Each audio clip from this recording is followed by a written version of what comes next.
Get out from my house! Get out! I spent 40 years building my life, brick by brick, paycheck by paycheck. Not a day went by that I didn't think about the future, about the kind of security I wanted for myself and for the people I loved.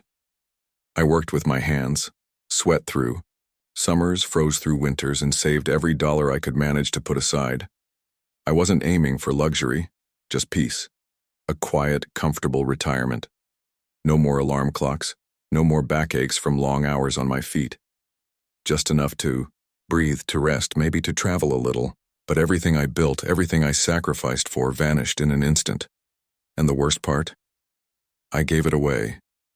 Not to a stranger, not to a thief, but to my own son. The one person I thought would cherish it as much as I did. The one I trusted without hesitation. He came to me with big dreams and urgent promises. A once-in-a-lifetime investment, he said. He looked me in the eye and told me this was our shot. I saw excitement in him, maybe a little desperation too. I didn't ask enough questions. I just believed. Because that's what fathers do. They believe. But he was wrong. So very wrong. And by the time I realized the truth, it was too late. My entire retirement savings, gone. The foundation I'd built my future on, shattered. I was left with nothing but silence and regret. But here's the thing, I wasn't done yet. I may have been broken, but I wasn't beaten. And what happened next not just changed my life, but changed his too. Because sometimes the biggest lessons aren't taught with words, they're taught with actions. My name is Jack. I'm not rich, never have been. But I've always believed in earning what you keep. I spent the better part of my life working with my hands, 40-something years as a carpenter, sanding down splinters, hammering nails, and breathing in sawdust day after day. I've built more things than I can count. Kitchen tables, cabinets, baby cribs, fences, entire homes. But none of them meant as much to me as the life I tried to build for my son. I lived modestly, skipped the shiny things. No brand new cars, no big trips, no late-night dinners in fancy restaurants. I wore my boots until they fell apart, patched up my jeans instead of buying new ones, and when others took vacations, I picked up weekend jobs. Every spare dollar went into a retirement account I barely looked at. I didn't care about getting rich. I just wanted security. A quiet life when I got older. A roof over my head, food in the fridge, maybe a few afternoons on the porch with a book and a breeze. Simple things, and more than anything, I didn't want to be a burden to my son. That was the goal. That was always the goal. Mark. He was the light of my life. From the moment he was born, I felt something inside me shift, a kind of purpose I'd never known before. His laugh could melt your heart, and his mind was always racing. As a kid, he'd take apart remote controls and build things out of scrap, parts in the garage. I still remember the cardboard spaceship he made when he was 6, complete with hand-drawn control panels and a chair made out of milk crates. I kept it for years, tucked away in the attic, long after he stopped playing with it. He was always building, dreaming, imagining what could be. I saw so much of myself in that, and yet, something different too, something bigger. While I stayed grounded, Mark had wings. He didn't want to build tables, he wanted to build empires. And I was proud of that. I was scared, sure, but was proud. Growing up, I tried to give him what I didn't have: encouragement, space to fail, room to grow. I didn't push him to follow in my footsteps.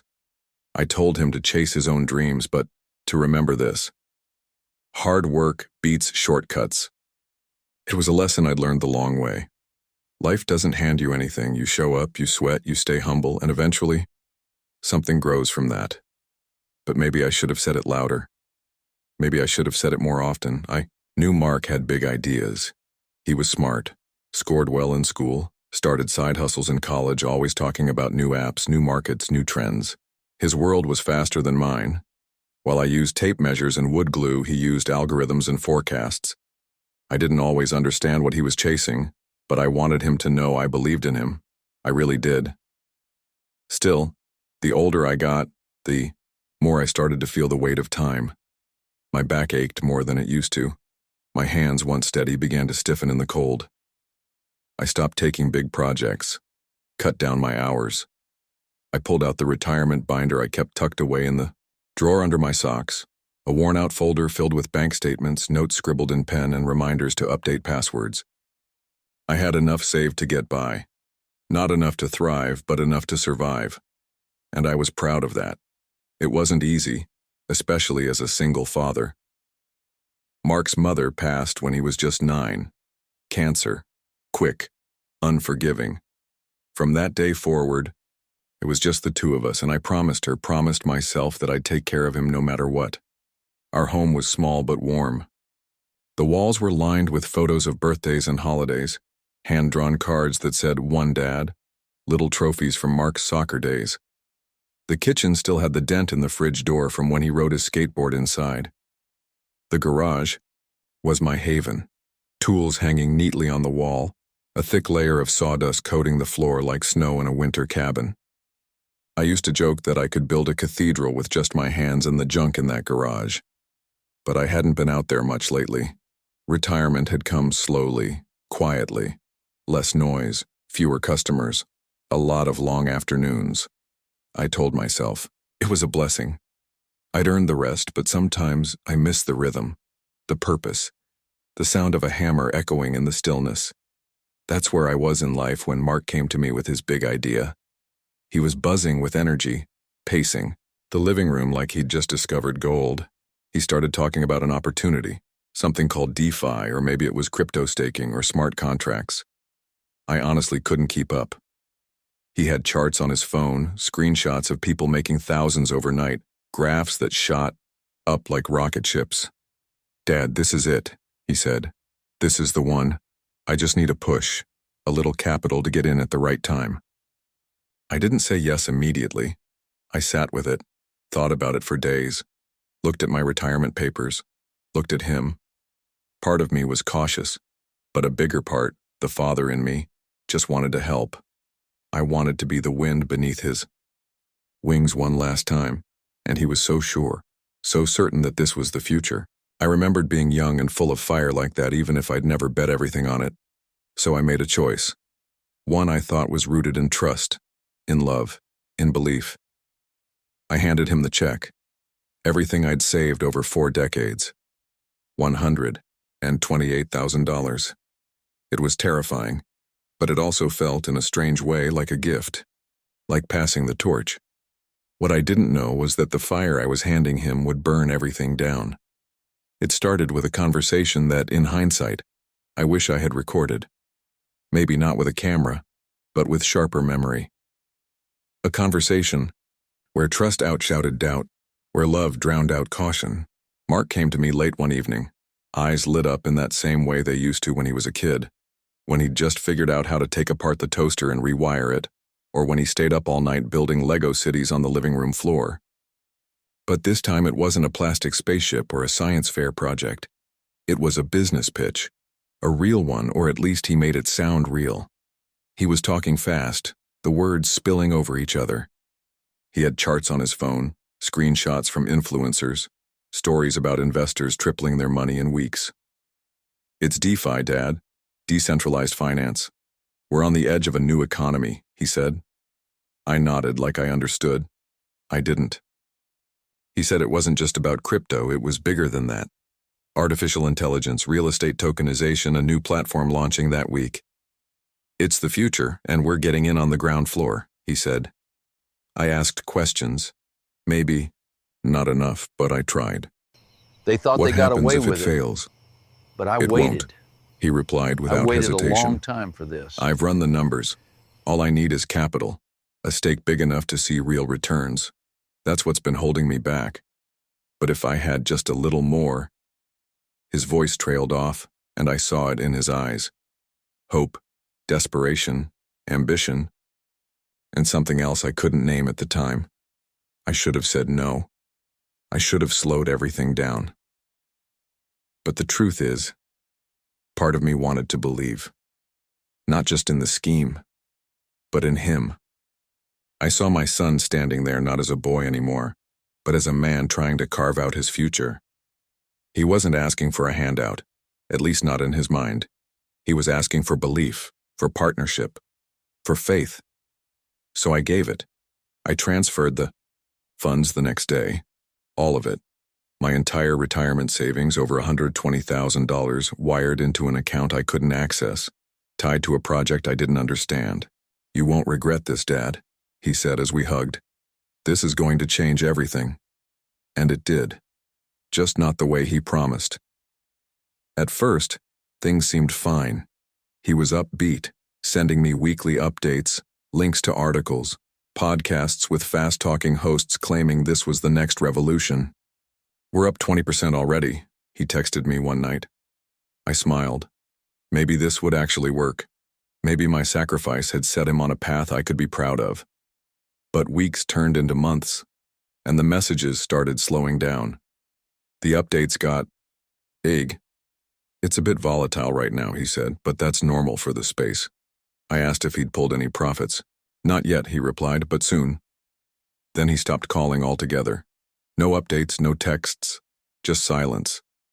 My stomach twisted every time I checked my phone. Finally, I called him, straight to voicemail, again and again.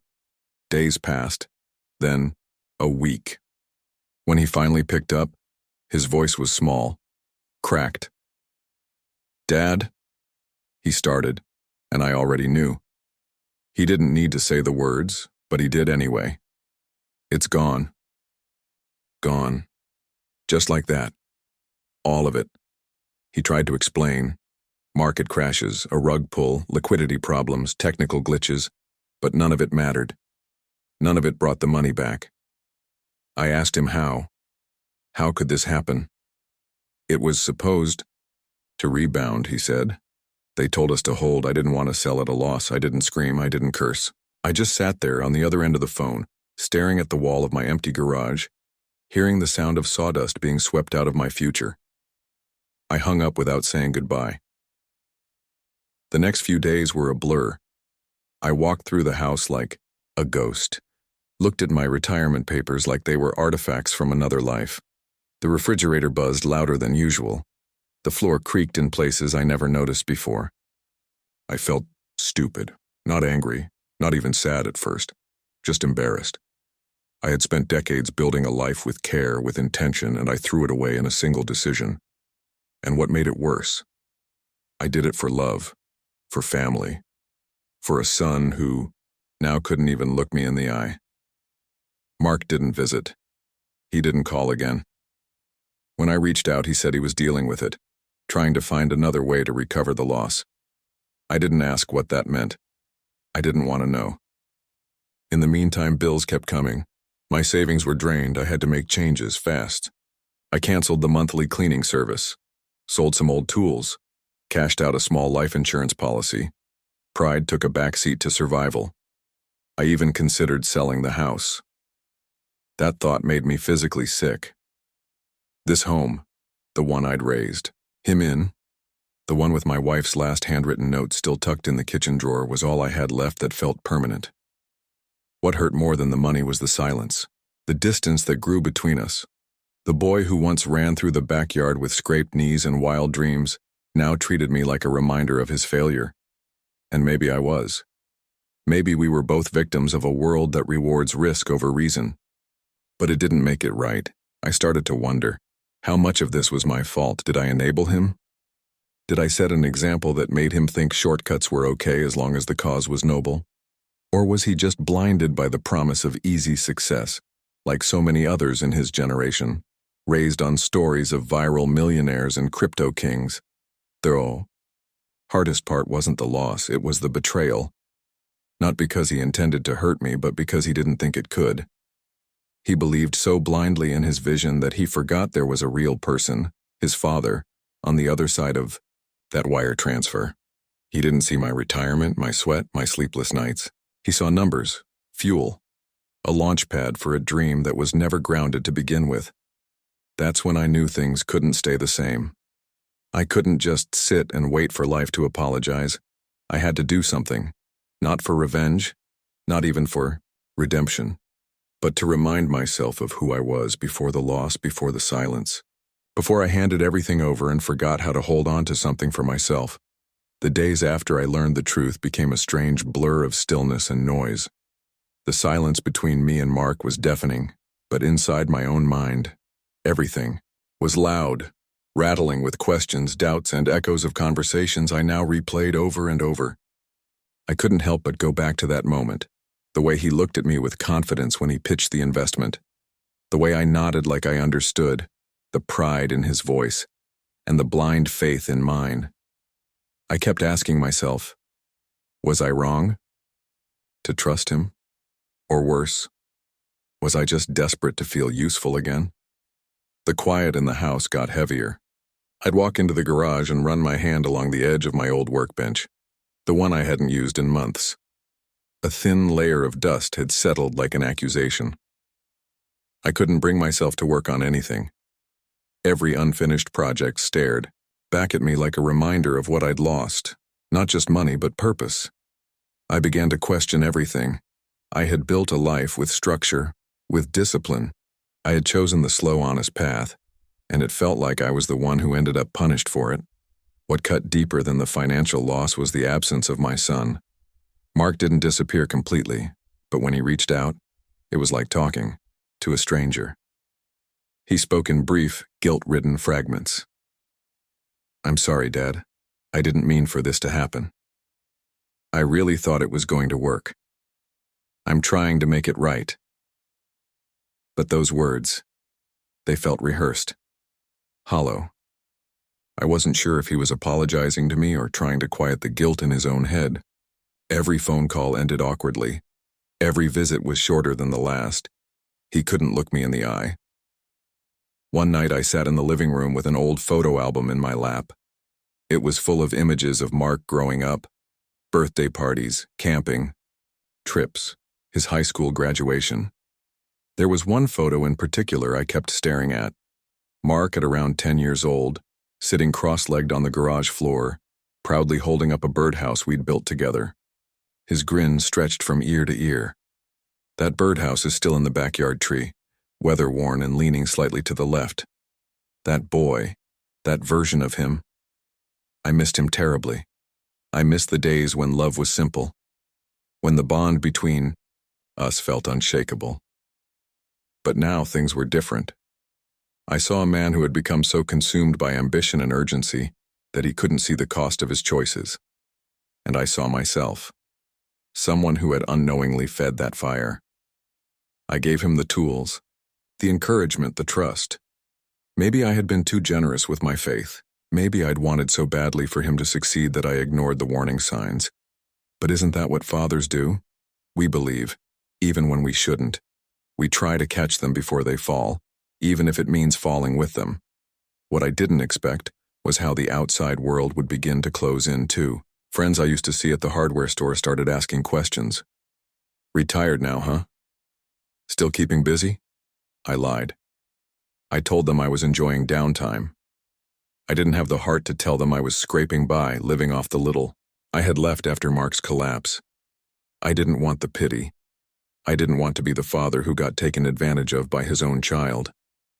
The shame was suffocating, and it followed me everywhere, like a stain I couldn't scrub out. Then came the worst moment yet. Mark asked to borrow the truck. It was late. He showed up unannounced, pacing nervously on the porch. He said his car had broken down, and he needed a ride across town to meet someone about a new opportunity. The words lit a fire in my chest. I asked him what kind of opportunity. He dodged, said it wasn't the same thing, that he'd learned his lesson, that this one was different. I stood there, staring at him, and something inside me snapped. I told him no, firmly, for the first time in a long time. He looked stunned, like he didn't recognize me. "You don't trust me," he said quietly. I looked back at him and said, "I did, and you broke it." That night after he left, I sat alone in the kitchen for hours. Not because I was angry, but because I was finally beginning to accept that our relationship might never be the same again. Trust once broken doesn't just grow back. It has to be rebuilt carefully with consistency, with honesty. Things Mark didn't seem ready to offer. I realized then that he wasn't just dealing with the loss of my savings. He was also carrying the weight of his own failure, and like so many young people chasing shortcuts, he didn't know how to face it head on. So he ran. From accountability, from responsibility, from me.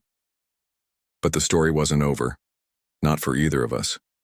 I didn't know it at the time, but the fire that had been quietly smoldering inside me, that same fire I'd once used to build homes, raise a son, and carve out a life, was starting to reignite, and that ember would soon change everything.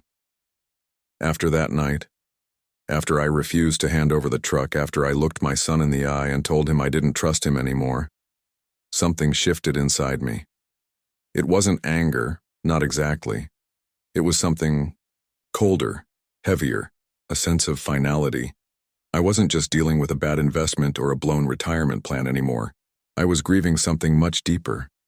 The slow unraveling of a relationship that I had spent a lifetime nurturing. And now, I couldn't help but ask, what if the damage wasn't just financial? What if I had lost my son for good? I spent the following days in a daze of routine. I'd get up early, brew my coffee, stare out the window at the backyard. The same patch of grass Mark used to run across when he was 5, chasing butterflies and dreams.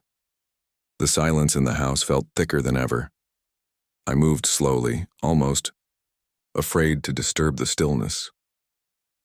At some point, I found myself back in the garage, standing in the center of it like a man visiting his own past. I ran my fingers along the bench, picked up an old chisel, turned it in my hand. I didn't realize how much I missed the weight of tools, the feel of wood, the smell of sawdust. So I started building again. Not for clients, not for money, just for me. A birdhouse first, like the one we built together when Mark was little, then a table, then a shelf. It felt strange at first, like learning how to breathe again after holding your breath for too long. But with every cut, every joint, every coat of varnish, I felt a piece of myself returning. Like I was reclaiming something that had been taken, not just by Mark, but by time, by regret, by grief. And then, something unexpected happened. I posted a photo of one of the shelves online, a simple picture, no caption, just a clean shot of the woodwork in the evening sun.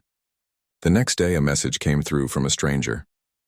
Beautiful craftsmanship. Do you sell these? I stared at the screen for a long time before responding. Not yet, I typed, but that planted the seed. Within a week, more messages trickled in, then comments, then shares. I created a small page, named it Secondhand Crafted, not for the pun, but because it felt true. These were second chances, built by hand. Orders started coming in, small ones, but steady. A cutting board, here, a bookshelf there. I had to shake the dust off my tools, buy new materials, adjust to the rhythm of working again. But for the first time in months, I wasn't waking up with dread.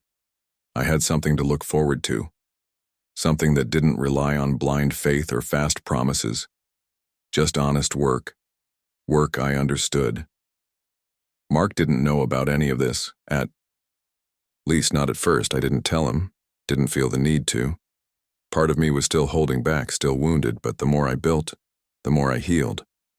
I didn't realize how much of my identity had been tied to being a provider, a guide, a father. And when that role felt shattered, I lost more than money. I lost the sense of who I was. But out in that garage, alone with my tools and memories, I started to rebuild both. Then one afternoon, there was a knock at the door. It was Mark. He looked tired. Not just physically, but in his eyes. The kind of tired that comes from carrying guilt for too long. He asked if we could talk. I hesitated, then nodded. We sat in the kitchen, the same place where I'd once handed him everything. Unknowingly, signing away my safety net. This time, he was quieter. No fast talking, no grand ideas. Just stillness. He apologized again, but it felt different. Real, not rehearsed. He said he'd hit rock bottom. That after I refused the truck, he realized just how much he'd taken my support for granted. I thought I was doing it for both of us, he said. I thought I could shortcut the years you spent working so hard. I didn't understand what that work meant until I lost it. He paused, then added, until I lost you. We didn't hug, we didn't cry, but we sat there longer than we ever had in months, and for the first time there wasn't just distance between us, there was honesty. He asked me what I'd been doing lately. I hesitated. Then I showed him the website, the woodworking projects, the orders. He scrolled, his eyes wide. You built this? He asked. I nodded. He was silent for a while. Then he said almost shyly, "Can I help?" I didn't answer right away. I didn't know if I could trust him again. Not fully, but I also knew this. People learn more from consequences than comfort. And maybe this workshop, this quiet life rebuilt from dust, could be where the real lessons begin. So I handed him a sanding block. He smiled. It was small, but it was a start. Something changed in the days after Mark picked up that sanding. At first I thought it was just a moment, fleeting and symbolic, but not much more. But then he came back, the next morning, and the one after that. No speeches, no justifications, no flashy ideas. Just work. Quiet, humble, deliberate work. I watched him out of the corner of my eye as he sanded edges, brushed sawdust from the table, measured and remeasured before cutting. He was cautious, now. Slower. Like someone trying to put back together something they'd broken and knew might never be whole again. I didn't say much those first few mornings. I wasn't ready to forgive. Not completely. But I was watching. Not for perfection, but for sincerity. And slowly I started to see it. Not in his words, but in his hands. The same hands that once typed investment pitches and swiped through crypto charts were now learning how to hold a chisel, how to feel the grain of the wood. And it hit me. He wasn't trying to impress me anymore. He was trying to understand me. One afternoon, we were working on a custom bookshelf for a customer across town. A big, heavy piece with intricate trim and dovetail joints. The kind of craftsmanship that doesn't allow for shortcuts. Mark struggled with the corners. His measurements, just slightly off. He looked frustrated, and I could see that familiar spark of impatience rising in him. That itch to do it quicker, to find a faster way. But then he stopped, took a breath, and started over. Not with anger, not with defeat, but with intention. And in that moment I saw something shift, not just in him, but in me. I realized I had been holding on to something heavier than I thought. Not just disappointment, but fear. Fear that I had lost my influence as a father. That everything I had poured into him over the years had slipped through my fingers like sawdust. But watching him in that workshop, trying, failing, adjusting, I knew then that the lessons hadn't been wasted. They had just taken longer to take root. Later that week we were cleaning up, and Mark spoke up almost out of nowhere. He said, "You know what I realized, Dad? I was trying so hard to make it big that I forgot what making something even meant. I thought success was about numbers, but out here, it's about building something that lasts." I didn't say anything right away. I let the silence sit between us, thick with meaning. Then I said, "It always was." And we went back to sweeping. That night I couldn't sleep. I sat at the kitchen table staring at an old notebook where I used to sketch designs. My mind kept circling back to something Mark had said. Building something that lasts. Maybe that's what I had lost sight of too, not just him. After he lost the money, I had spent months wallowing in bitterness, focusing on what was gone instead of what could still be built. I had let the betrayal define the relationship, let the loss become the full story. But life isn't just about the things that go wrong. It's about how we respond to them, how we reshape ourselves in the aftermath. And I realized then that this workshop, this fragile attempt at rebuilding a father-son bond, this was my second chance. Not just to recover, but to rewrite the ending. The next morning, I invited Mark to build something bigger, not just a shelf or a cabinet, but a brand, a business. I showed him the messages I'd been getting from people online, comments from strangers saying the story of a retired carpenter finding purpose again inspired them. Customers requesting pieces with notes like, "Made by Jack, the man who never gave up." I could see the surprise in his eyes as he scrolled through the page. I told him we had the tools, the skill, and now maybe even the story. But this time, I said, we do it slow. We do it right. We do it real. He nodded, and I saw something flicker in his eyes. Not the manic spark of a shortcut seeker, but the quiet glow of someone who's learning patience. That was the true turning point. Not a dramatic confrontation or a sudden windfall. No courtroom scene, no dramatic confession. Just a moment of clarity, a shared understanding. The realization that value isn't measured in how fast you gain something, but in how deeply you build it. That success without roots will collapse in the first storm. That trust, like furniture, is built joint by joint and reinforced over time. From there, things didn't become perfect. We still had days where we clashed, about design choices, pricing, schedules. Old habits don't vanish overnight. But now, we had something we didn't before. Mutual respect. He began asking questions, genuinely wanting to learn. Not just how to cut and sand, but how to budget, how to track orders, how to manage expectations. And I learned something too, that teaching a grown man is different than raising a boy. It requires grace, patience, and space to fail. Word about our little father-son workshop spread faster than I imagined. A local blog featured us, then a community newsletter. Orders tripled. We hired a neighbor's kid to help with deliveries. We weren't rich, not even close, but I had enough to stop worrying about retirement. And more importantly, I had something I thought I'd never get back. A relationship with my son that felt real again. Not perfect, but real. And perhaps the greatest revelation of all was this. I never needed to turn the tables on my son. I didn't need revenge. I didn't need him to suffer the way I had. What I needed, what we both needed, was time. Truth and a little sawdust between us. In trying to teach him a lesson about hard work, I rediscovered the meaning of resilience for myself. And Mark, in losing everything, finally found something worth building.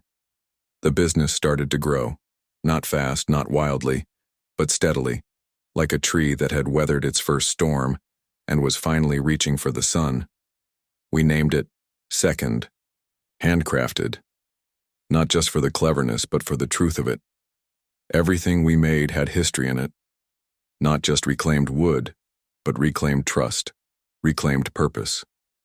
Each joint, each curve, each smooth surface was a quiet symbol of a bond that was once splintered and was now finally being repaired. But even as things were looking up, I still carried something heavy in my chest, something unresolved.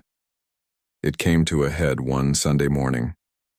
I was sitting at the table with a fresh cup of coffee, going through invoices, when Mark walked in holding his phone, his brow furrowed. "Dad, can we talk?" My gut tightened. It had been months since the collapse, and though we'd found our rhythm, we still hadn't spoken openly about that moment. Not the details, not the damage, not the real pain. He sat down across from me, hesitated, then said, "I got an email. One of the guys from the old investment group is trying to launch something new. He's offering me a spot." I didn't say anything, just stared at him. My silence said more than words ever could. "I'm not going to take it," he added quickly. I thought you should know. Because for a second, just a second, I felt that old temptation, that thrill, and it scared me." He looked ashamed. "There's still a part of me that wants to prove I can make it big, that I'm not a screw-up." He paused.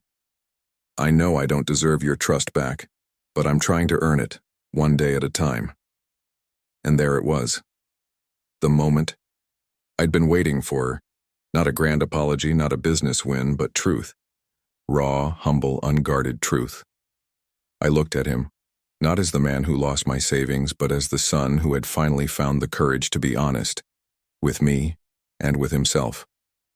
I stood up, walked over to the cupboard, and pulled down an old black binder, my retirement folder, the same one I'd closed the night I wired him everything. I set it on the table between us and opened it slowly. Inside were bank statements, old plans, lists of places I'd dreamed of visiting, Italy, Alaska, maybe the Grand Canyon. All of it marked up in blue pen, little notes I'd written to myself over the years. Next year, maybe. After, the mortgage is paid off. When Mark's in college. This was my life's work, I said. Not just the money, but the hope in it. The sacrifice. The time. I flipped through a few pages, then closed the binder again. When I gave it to you, I wasn't just investing in some scheme, I was investing in you. In your future, in our future. And when it vanished, I didn't just lose my money.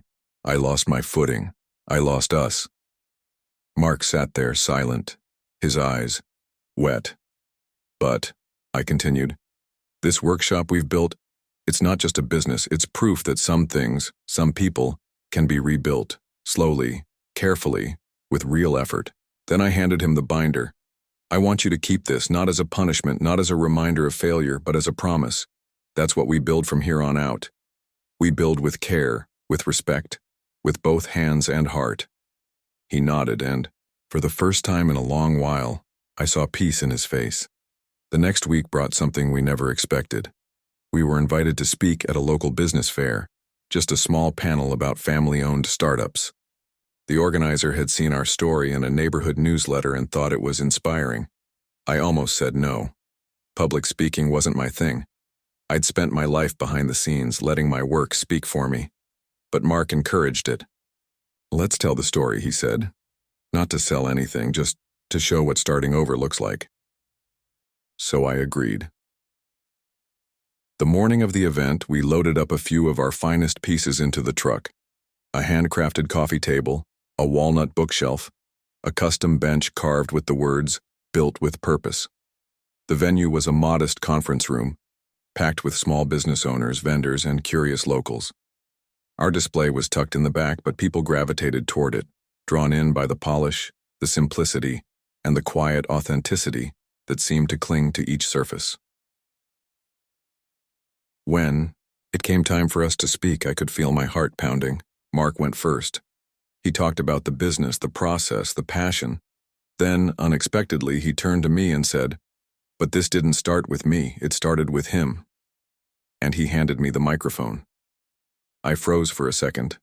Then I looked out over the crowd, not hundreds, just a few dozen people, but every one of them watching. So I spoke. I told them the truth, that I'd worked all my life saving for retirement, that I gave it all to my son, that he lost it, that I was angry, crushed, embarrassed, but that I didn't give up, that sometimes, when something you love breaks, you don't throw it away. You learn how to fix it, slowly, with your hands, with your time. I talked about forgiveness, about rebuilding trust, about how this wasn't a story about business. It was a story about people. And when I was done, the room was quiet. Not out of boredom, but out of stillness. That sacred kind of silence that comes when people really feel something. Then someone clapped, then another, then the whole room. Afterward, people came up just to say thank you. Not to buy anything, not to pitch partnerships, just to connect. One woman, older than me, leaned in and whispered, "My son did something similar. I never got my money back.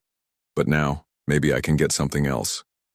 That's when I realized I didn't just reclaim my future, I'd reclaimed my voice. That night, back in the garage, I looked around at everything we'd built, not just the furniture, but the new foundation under our feet. And I knew, deep in my bones, that while the world could still take things from me, this strength, this clarity, this hard-won peace was mine to keep. In the quiet days that followed the business fair, I found myself waking up with something I hadn't felt in a long time. Contentment. Not excitement, not fear, not even ambition. Just peace. The kind that seeps in slowly and settles in your bones when you know you've walked through the fire and come out stronger on the other side. Every morning I brewed my coffee, opened the shop doors, and stood in that golden slice of early light that poured through the windows, watching the dust dance in the air. It wasn't just sawdust anymore. It was a symbol of work, of healing, of things being made right again. The shop had taken on a life of its own. Orders kept coming in, but more than that, stories began to come with them. Notes from people across the country who had read about us, some who had lost everything, others trying to rebuild relationships with their own children. They weren't just buying bookshelves or tables, they were buying a piece of something. That felt true. And in that truth, I found not just purpose, but a kind of redemption I never knew I needed. As for Mark, well, something in him had changed too, and not just in the way he worked. He had grown quieter, more grounded. I no longer saw that restless need to prove himself in his eyes. Instead, I saw humility, patience. He no longer talked about quick wins or the next big thing. Now, he talked about margins, timelines, and customer satisfaction. He stayed late to clean up, arrived early to prep. He asked questions. He listened. And in the subtle moments, the ones with no big words or heavy emotions, I began to feel that unspoken bond returning between us. One evening we were closing up when he said, almost offhandedly, "I used to think success meant making millions before 30. Now I think it means coming home and being proud of what you did that day." I didn't respond right away. I didn't need to. I just nodded, clapped him on the shoulder, and we finished sweeping in silence. That silence no longer felt empty. It felt whole. It felt earned. And maybe that's the greatest thing I got. Back, not the money, not the retirement, but my son. Not the boy I raised, but the man he chose to become. We still have our moments, of course. No relationship is perfect. But now we talk. We laugh. We argue about wood stain and design layouts instead of trust and regret. And that, to me, is a kind of miracle. I once thought that betrayal was the end of something, but now I see it differently. Sometimes it's the breaking that allows us to rebuild stronger, better, more honestly. Sometimes, the worst moments of our lives are actually just the start of something new. And the most powerful lessons don't come from success, but from recovery, from the quiet, painful, honest work of making things right. I may never get that retirement I dreamed of, Italy, Alaska, the Grand Canyon. And that's okay. Because what I've found in this second chapter of life is something even more valuable: self-respect, clarity, and connection. I no longer lie, awake wondering what could have been. I lie down tired, satisfied, knowing I spent the day doing something meaningful, with someone who finally understands what that means. And maybe, just maybe, Mark will carry that with him long after I'm gone. Maybe one day he'll sit with his own child and say, "This is how we build something that lasts," because in the end, life isn't about shortcuts or quick wins. It's about the slow, steady work of love, effort, and learning from the hardest mistakes. And if sharing this story helps someone else avoid the same heartbreak, or find a path through their own, then it's worth telling. Every word, every scar, every grain of sawdust in between. If you've made it this far, thank you for listening, for feeling this story with me. Maybe you've been through something similar. Maybe you've trusted someone and lost more than just money. Maybe you've had to pick up the pieces when it felt like everything had fallen apart. Or maybe you're still in that place now. If that's you, I want you to know something. It's not too late. It's never too late to rebuild, to repair, to start again, even if it's just one small piece at a time. I'd love to hear your story. Whether it's about forgiveness, starting over, or rediscovering purpose, share it in the comments. You never know who might need to read it. And if this story meant something to you, if it made you think, cry, or even just pause for a moment, consider giving it a like. Subscribe if you want more real stories like this. Stories that aren't about fairy tale endings, but about the strength it takes to get there. We have more coming. Stories of loss, love, lessons, and life. And if you know someone who needs to hear this one, someone who's hurting, rebuilding, or searching for their own second chance, send this to them. You never know how far a story can travel, or who it might help along the way. Until next time, keep building, keep believing.